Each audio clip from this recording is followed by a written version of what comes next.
sejahtera, terima kasih kerana bersama dengan saya di Nazilin Unity Channel. Pendedahan pada petang ini yang didedahkan oleh Khairi Jamaluddin adalah pendedahan yang paling unik dan paling luar biasa. Ianya ialah imbas kembali apa yang berlaku pada tahun 2021, tahun 2020 pada kemuncak pandemik COVID-19. Pada waktu itu, banyak perkara yang kita tak pernah tahu.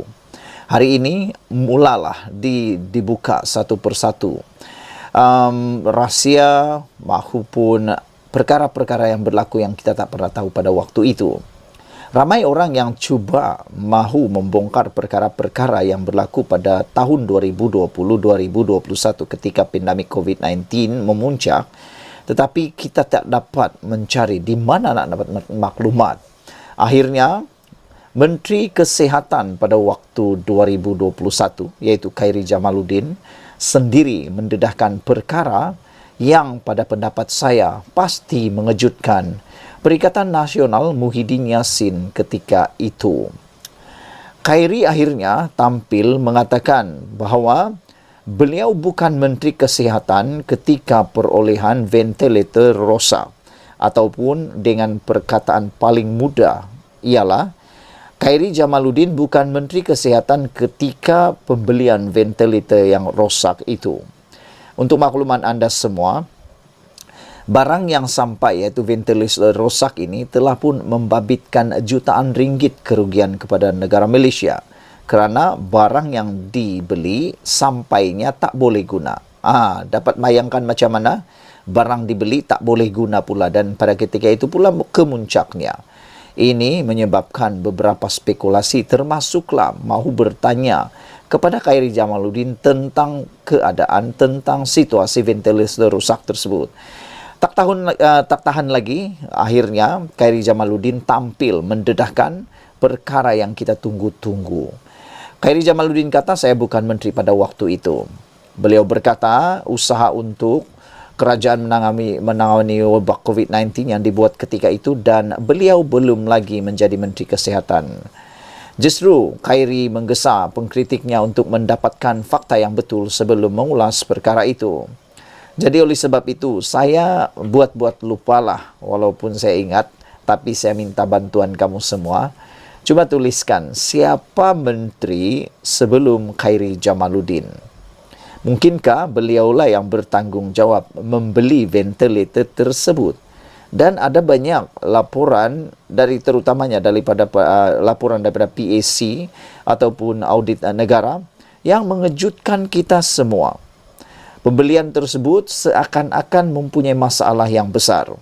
Dan tentulah siapa yang akan dipertanggungjawabkan. Takkanlah dibiarkan begitu saja, kan?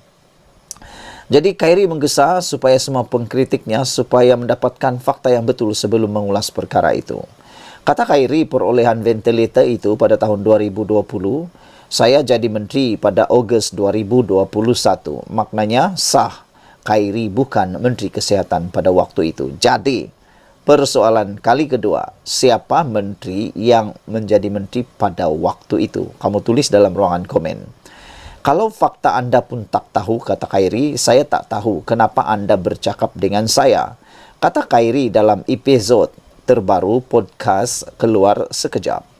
Khairi mengulas laporan jawatan kuasa kira-kira wang negara PAC yang mendedahkan bahawa syarikat China membekalkan ventilator yang tidak memenuhi spesifikasi kepada Kementerian Kesihatan semasa kemuncak wabak COVID-19 pada tahun 2020.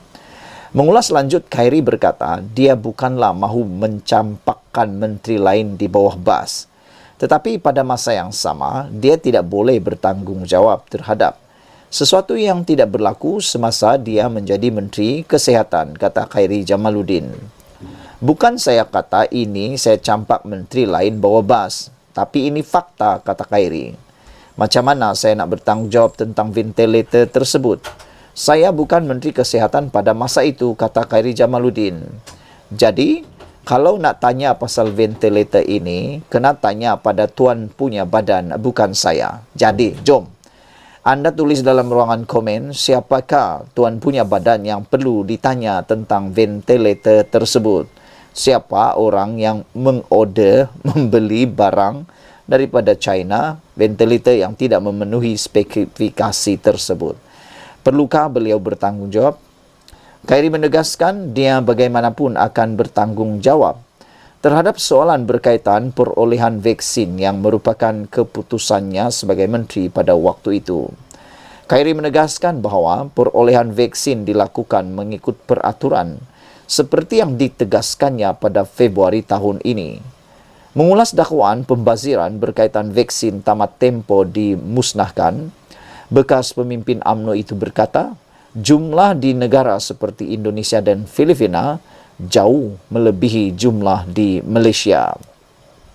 Kata Khairi, saya tidak mahu memberi alasan untuk mewajarkan pembaziran. Tetapi saya hanya ingin menunjukkan bahawa banyak negara lain juga melakukan perkara yang sama. Kerana apa yang penting?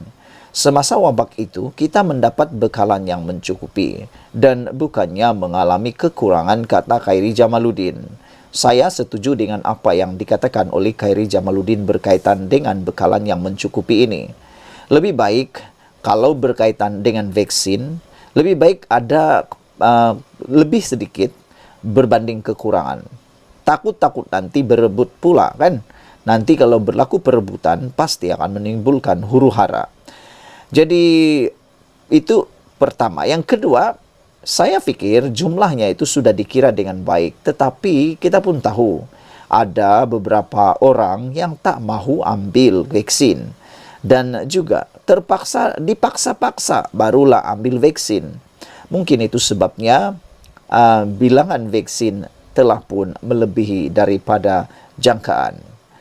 Saudara-saudara sekalian, dalam isu hidup dan mati, saya bertanggungjawab, kata Khairi. Anda tidak ada di dalam bilik ketika keputusan ingin dibuat.